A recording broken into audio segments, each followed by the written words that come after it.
जय गुरु। Divine power motivation 7 में आज फिर आपका स्वागत है।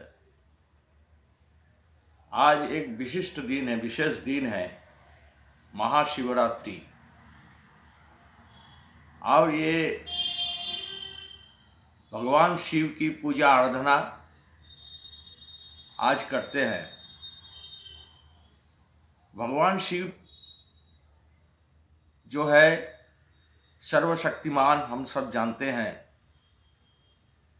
और विभिन्न धर्म ग्रंथों में भी, विभिन्न पुराण कथाओं में भी, विभिन्न पुरुषोत्तम के माध्यम से भी हम लोग भगवान शिव सर्वशक्तिमान, कल्याणकारी जानते हैं। और आज इस महाशिवरात्रि एक विशेष दिन है। भगवान शिव का पूजा आराधना करते हैं। उस सर्वशक्तिमान के सानिध्य में जाते हैं, जिनके सानिध्य में जाने की इच्छा से हमारे जीवन में कल्याण संभव हो सकता है। इसी उद्देश्य से जाते हैं। शिव जी का एक और नाम है शंभु। शंभु शब्द जो है हमारे परम दयाल श्री श्री ठाकुर, इस युग के पुरुषोत्तम श्री श्री ठाकुर अनुकूल चंद्र जी ने सारी चीजें डिफाइन करके बताया है। इसीलिए सबको समझने का रास्ता हमारे लिए आसान हो गया है। सत्य को अनुसरण करने का एक मन में इच्छा प्रबल हुआ, जिसकी वजह से सही जानकारी मिली। सम धातु से है, सम मतलब कल्याणकारी और भू मतलब होना।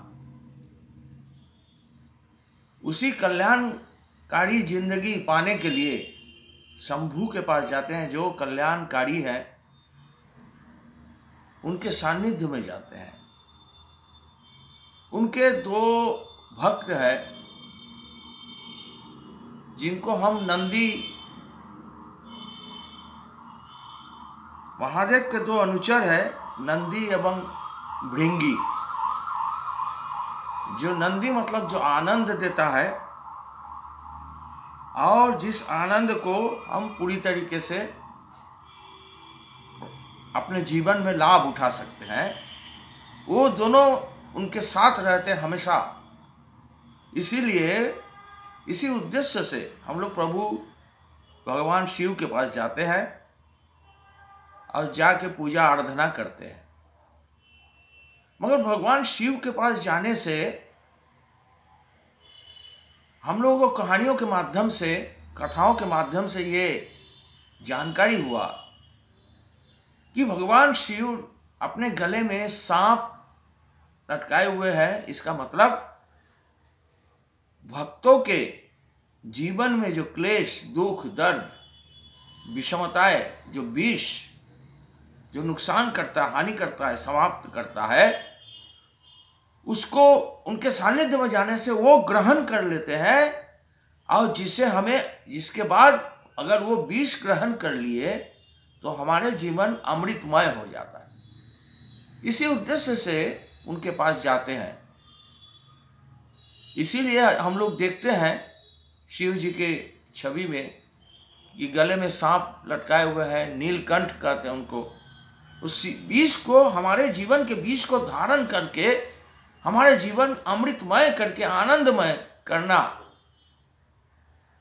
यही शिव जी के इच्छा है। तो हम लोग शिव जी के पास जाते हैं, मगर उनकी बातों को समझने के लिए हम किस दिशा में शिव जी हमको प्रदर्शित कर रहे हैं, उसको हम अगर नहीं समझ पाएंगे, उनके सानिध्य में जाने से भी लाभ संभव नहीं हो सकता। हम लोग शिव जी की पूजा आराधना करके देखा जाता है, विशेष करके इस दिन बहुत लोग भांग खाते हैं, गांजा पीते हैं। क्या चीज जो विष वो ग्रहण करके हमारे से दूर रखना चाहते हैं, और उसी को हम ग्रहण करके हमारे जीवन से अमृत हम दूर कर देते हैं। क्योंकि ये जानकारी इसलिए नहीं है कि हमको कोई दिशा दिलाने वाला नहीं है, उस सत्य को समझाने वाला नहीं है, जिस सत्य को जानकर हम अनुसरण करें। इसीलिए पुरुषोत्तम हर युग में आते हैं उस भगवान को समझाने के लिए, उस सत्य को समझाने के लिए, उस महामंगलकारी मंगलमय शिव जी को समझाने के लिए, जैसे उस सत्य को जान के हम ठीक पथ पर अनुसरण कर सके और हमारी जिंदगी को सुंदरता में परिणत कर सके।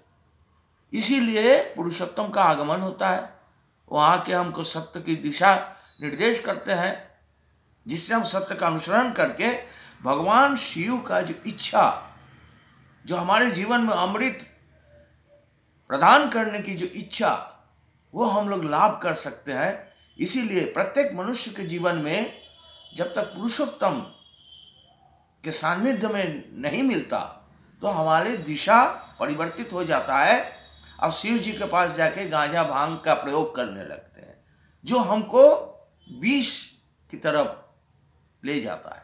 इसीलिए प्रत्येक मनुष्य को उस भगवान शिव के सानिध्य में जाने के लिए, उस भगवान सर्वशक्तिमान शिव को जानने के लिए पुरुषोत्तम से युक्त होना, उस युग के पुरुषोत्तम से, जिस युग में पुरुषोत्तम, वही भगवान शिव हमेशा भेजते हैं पुरुषोत्तम को। प्रत्येक युग में अलग अलग नाम से उनको आते हैं। उस युग के जो पुरुषोत्तम होते हैं उनके ही सानिध्य में जाने से तभी हम भगवान शिव को समझ पाएंगे, उनकी पूजा आराधना, उनकी इच्छा को जान पाएंगे, उस सत्य का अनुसरण कर पाएंगे। इसीलिए आज इस महाशिवरात्रि के दिन पर मैं प्रत्येक मनुष्य के जीवन में शांति, प्रत्येक मनुष्य के जीवन से विष दूर होके अमृतमय प्रदान करने का, पान करने का एक सुअवसर मिले, यही भगवान शिव से प्रार्थना करता हूँ। मैं परम दयाल श्री ठाकुर जी के चरणों में सबकी मंगल कामना करता हूँ। जय गुरु, वंदे पुरुषोत्तम।